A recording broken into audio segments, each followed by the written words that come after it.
大家好，又係我 Photo 人咧 Danny 生啦。AI 喺呢幾年咧發展可以話係一日千里啊！佢唔單止影響每一個人，佢亦都影響我哋嘅攝影師。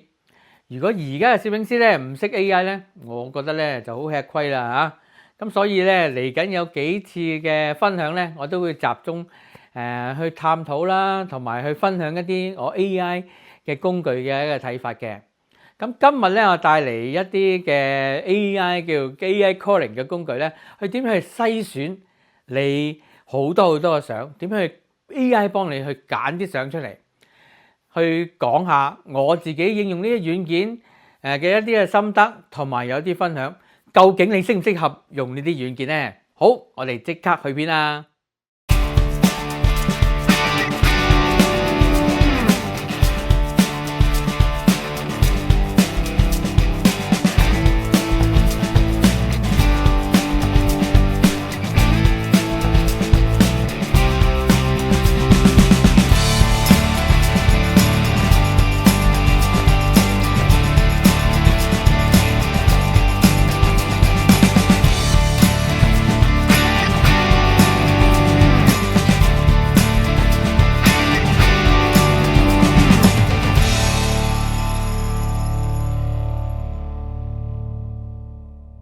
好啦，咁今日咧，我嘅話題咧就係 AI Calling，點樣 AI 咧幫你咧可以咧去篩選啲照片嘅。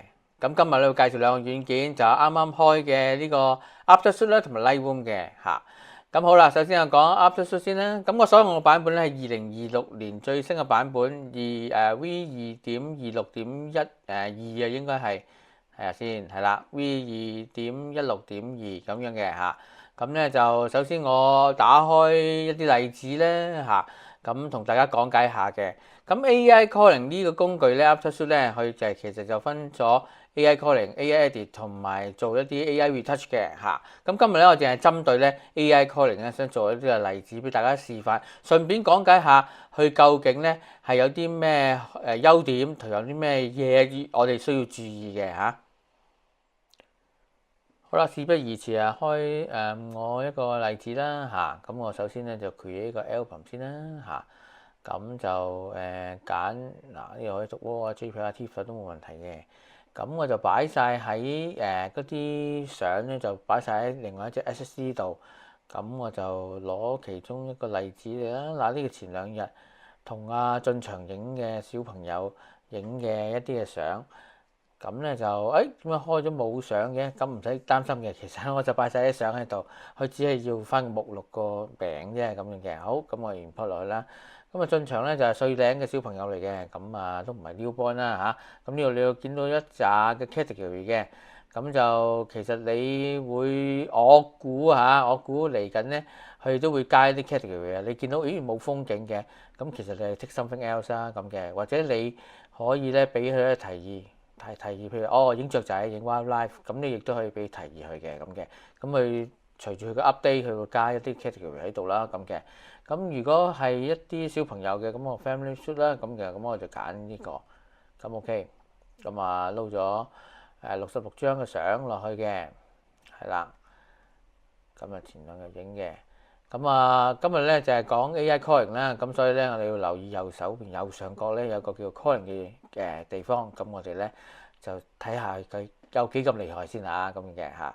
咁 OK，咁我 click 咗呢個啦，咁跟住咧就 start calling 啦嚇。咁咧今日咧我就試咗最簡單嘅流程，咁我咩都唔教，咁啊淨係用 AI 去個全自動化嘅揀相嘅工具，咁啊睇下啦嚇。咁跟住咧佢就會揀就話。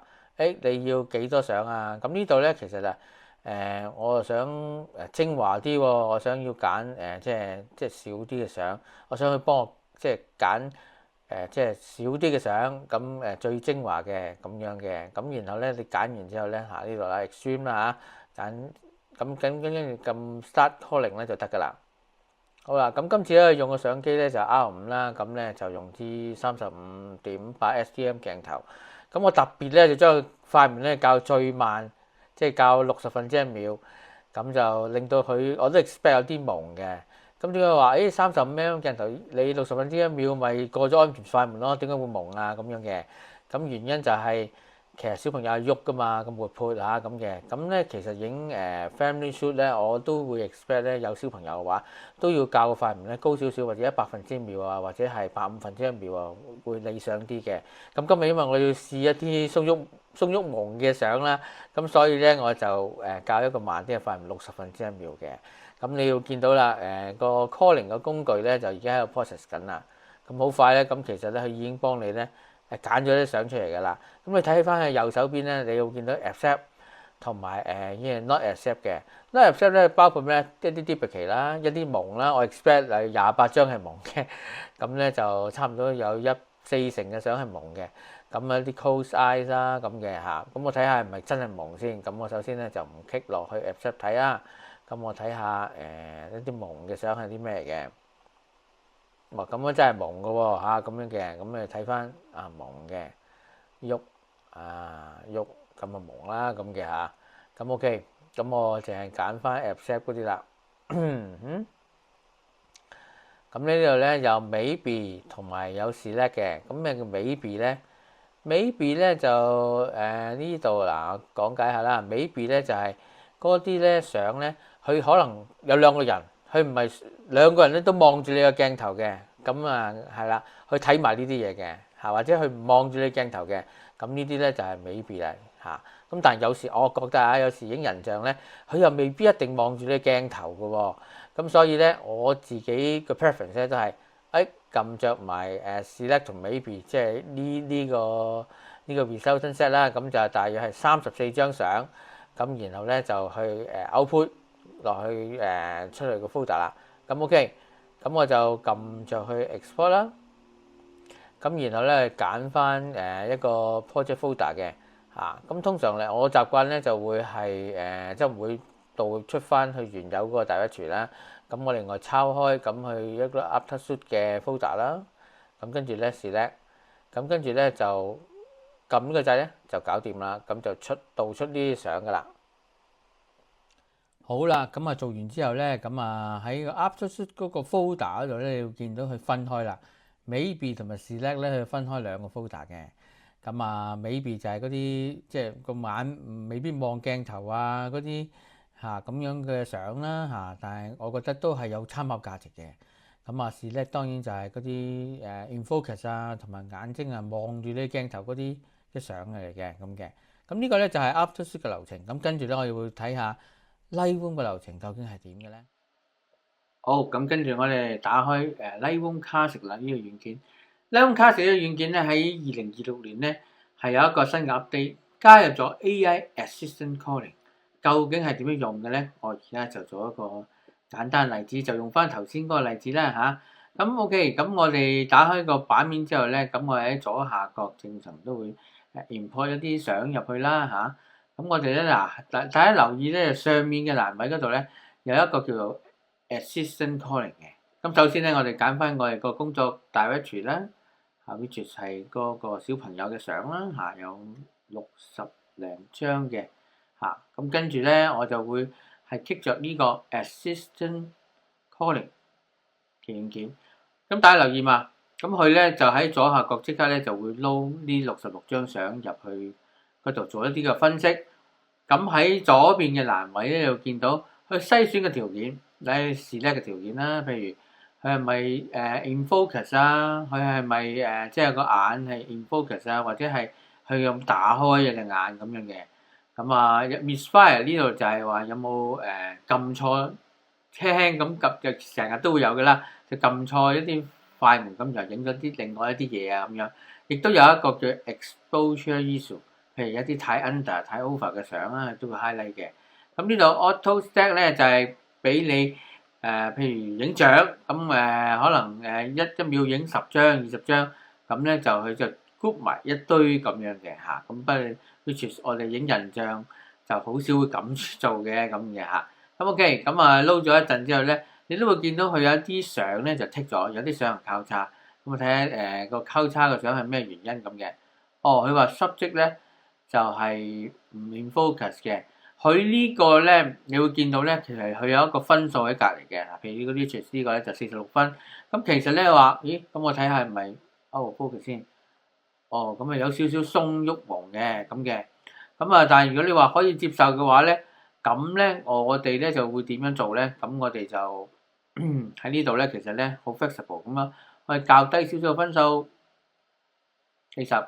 咁咧就 restore 翻嗰啲選項出嚟，咁你可以選翻嗰張，再做翻 sharp 啲嘅，咁啊已經可以 OK 啦，咁張相咁嘅嚇。咁所以咧呢度咧你係有一啲 flexibility 去調校嘅嚇。咁我剔翻去50先啦，個 default 嗰個先啦，咁嘅嚇。咁跟住咧，如果我揀好相 OK 咗冇問題之後咧，which 去揀咧都應該係揀咗20零張相嘅。咁我再 import 入去咧，就咁就搞掂㗎啦。好啦，兩個軟件我都示範咗一次啦，咁係時候咧，我講講我對呢兩個軟件嘅一啲嘅評價。喺工作流程方面咧，我覺得咧 Aftershoot 咧會比 Lightroom 咧更勝一籌嘅。原因就係，譬如有一啲譬如有飲宴啊，一啲嘅照片啊，佢會識得自己 group 埋一堆相咧，然後俾你咧喺裏邊咧再慢慢嘅揀嘅。咁如果你見到有啲相啊，譬如簽字嘅話，咁有啲選相都 OK 嘅喎，咁你可以即時咧去揀翻佢嘅，咁可以做到一個更精準嘅選擇啦。相反咧，如果你喺 Lightroom 想做同一個效果咧，你就必須要喺左手邊嘅一個 Auto Set 嗰度咧設定一個秒數。然後用嗰個秒數咧，然後去將啲照片咧去組埋一堆堆啊。但係咧，佢嘅 flexibility 就唔係咁大，你只可以選你要呢張相或者唔要呢張相。所以咧呢度方面咧，可能 Aftershoot 就會好啲啦。今次呢個 AI 工具咧，我亦都做咗啲壓力測試嘅。我差不多用咗2個星期嘅時間去準備我啲 test case。以下落嚟呢啲呢，就係我今次測試嘅一啲嘅結果，俾你哋參考一下嘅。